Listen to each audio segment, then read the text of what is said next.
Welcome, Secretary. On October the 28th, the Wall Street Journal reported that your department and several other federal agencies are involved in talks to offer massive financial payments to illegal immigrants. This is being done in order to settle litigation regarding the zero tolerance enforcement policy. As you can imagine, many Americans think it's a pretty outrageous idea to offer massive taxpayer-funded payments to illegal immigrants who broke our laws, particularly in the middle of a record-shattering border crisis that this administration has created. The Journal made it clear that DHS is involved in these discussions. As the leader of your department, presumably you've been kept in the loop. Were you aware of the payments amounts under consideration? Ranking Member Grassley, the Department of Justice is leading the negotiations and litigation arising from the family separation policy of the prior administration. I am not involved in those negotiations. I must defer to the Department of Justice.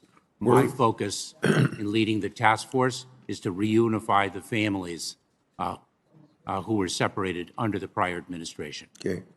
Mr. Secretary, the White House, Deputy Press Secretary, and the ACLU have all already offered public comments on these settlement discussions, so we expect you to answer questions about DHS's involvement in the case. So you're saying that there's no involvement? I am not aware of our involvement in the Federal Tort Claims Act that are being handled by the Department of Justice. My focus is on the reunification of the families, the parents who were separated from their children.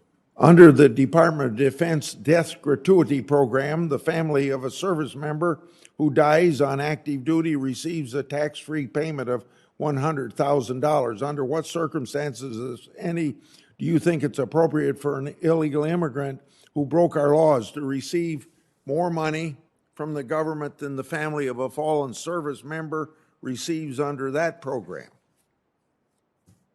Ranking Member Grassley, when an individual sacrifices his or her life in the service of our country, wearing our nation's uniform, the family and all loved ones make that sacrifice as well. And my heart goes out to the families of those whom we have lost. I must again defer to the Department of Justice with respect to the negotiation in litigation of federal tort claims. That is not within my province. The Wall Street Journal piece, it indicates that at least one of your department's attorneys complained that the illegal immigrant payout under discussion would be more than some 9/11 victims' families received under that program. Under what circumstances, if any, do you think it's appropriate for an illegal immigrant who broke our laws to receive more money from the government than any one family in the 9/11 victims? I had the heartbroken honor of meeting a number of families who lost loved ones as a result of 9/11 on the 20th anniversary of that tragic day. And we are devoted to the well-being of those families. Again, Ranking Member Grassley, the resolution, the negotiation of the Federal Tort Claims Act arising from family separation is not within the jurisdiction of the Department of Homeland Security. Well, I'm not asking you to comment on ongoing negotiations or legal matters. I'm asking you for your opinion on when it's appropriate for an illegal immigrant to receive more money from the government than the family of 9/11 victims. I don't think you're going to answer that question, so I'm going to go on.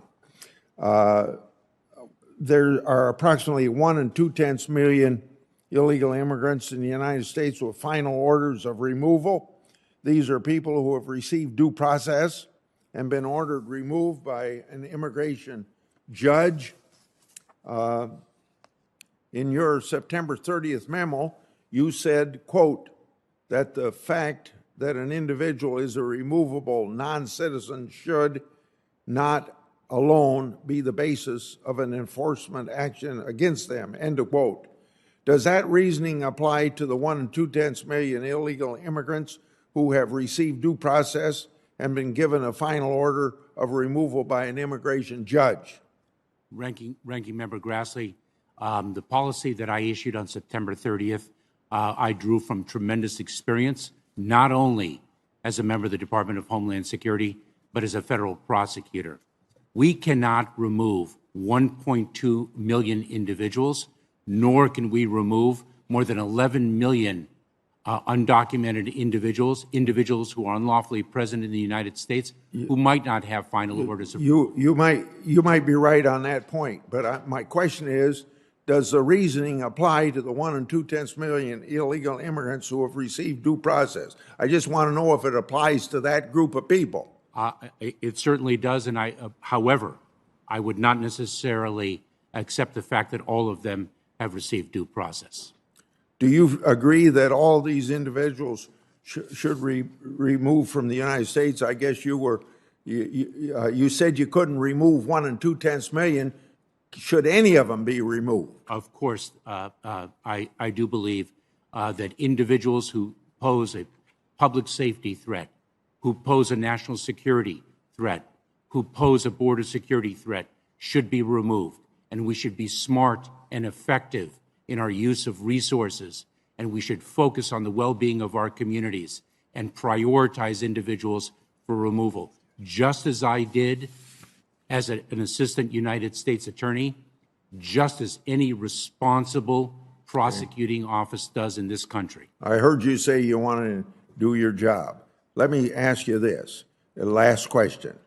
Have any migrant families at all been separated during the Biden administration? Were any migrant families separated during the Obama administration, during which you served in multiple senior positions at DHS, including Deputy Secretary? Ranking Member Grassley, no member of a family was separated consistent with the policy of the prior administration to purposefully separate a child from the parent for the sole purpose of deterring irregular migration of others. We ended that cruel policy on day one of this administration. Thank you, Senator Grassley. I wish I had an answer if any members were so deported.